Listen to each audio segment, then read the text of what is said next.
Alors, un petit point sur la fabrication de ce Titanic 1400 Academy. Alors, au tout début de la fabrication, j'étais un peu sceptique parce que je l'avais déjà fait il y a un moment. Et j'avais dit que ça ressemblait pas mal à du jouet et qu'au niveau de la qualité, c'était quand même un peu basique. Et ben, je reviens sur ce que j'ai dit. Bon, je l'ai quand même pas mal modifié la maquette. J'ai rajouté de la fibre optique, beaucoup d'éclairage, des pièces en plus. Il y a beaucoup de photos découpes. Les mâts sont en métal. Donc il y a beaucoup de pièces que je n'ai pas utilisées du kit. Néanmoins, la base, pour l'instant, après avoir fait Minicraft, Trumpeter et Academy, pour moi, reste la meilleure des maquettes du Titanic. Alors je vous explique pourquoi. Déjà, la qualité du plastique est complètement dingue. C'est très précis, il y a très peu de pièces à reprendre au cutter, ce qui n'est absolument pas le cas de Minicraft, qui pour le coup, là je suis sur un autre modèle Minicraft, c'est l'enfer, c'est juste l'enfer. En fait, je suis très déçu de reprendre un Minicraft après Academy. C'est presque, je ferais pas aussi bien quoi. Au niveau des détails de cette maquette, j'ai fait plusieurs vidéos avec des diaporamas. Hein, si vous voulez regarder la fabrication et puis les détails sur la maquette, vous les aurez. Non, je suis vraiment très content de cette maquette. Pour le coup, je la referai peut-être parce qu'il y a quelques petites erreurs, quelques petites choses qui n'ont pas été, notamment le télégraphe qui est un peu raté. Mais bon, à part ça, je suis quand même très content.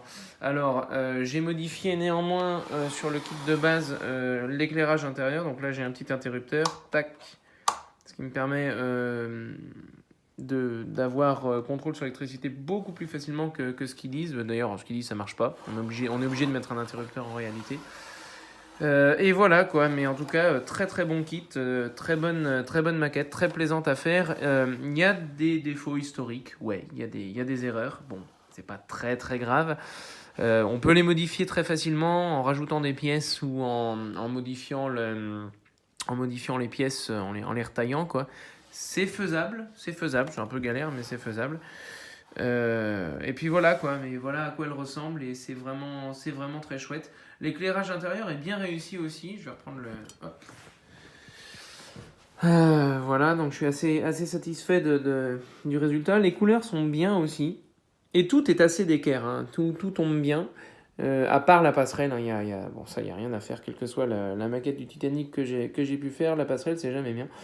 Mais voilà, le résultat final, et j'en suis quand même très content parce que d'aspect, on dirait, il se rapproche vraiment de très près du vrai, quoi, des photos qu'on a, des détails qui ont été rajoutés. Je crois que c'est l'un des derniers kits aussi qui a été sorti. Après, avant Trumpeter, évidemment, Trumpeter est le plus récent. Trumpeter, il y a des défauts d'échelle dessus. Sur celui-là, les cheminées sont juste un peu petites, mais sinon le reste est quand même très fidèle au véritable Titanic. On a quand même beaucoup de documents aujourd'hui qui nous permettent de réaliser des maquettes de précision. Et donc voilà, celle-là terminée, et j'avoue que j'en suis très content. C'était très plaisant à faire. Je la referai très certainement pour viser encore mieux, comme toujours, hein, dans l'idée de m'améliorer et d'aller plus loin. Voilà, le pont promenade, l'éclairage intérieur. Donc je suis content d'avoir pensé à bien tout peindre. Alors il y a un endroit où j'ai pas peint à l'intérieur et ça se voit, voilà, c'est là. C'est là on voit en transparence un petit peu. Bon, c'est pas très grave, mais bon, voilà, je ferai attention. J'ai pris des notes de toute façon sur les erreurs à faire, à ne pas faire, pardon. Et puis voilà, donc petit modèle très sympathique, Academy 1400 version premium avec LED.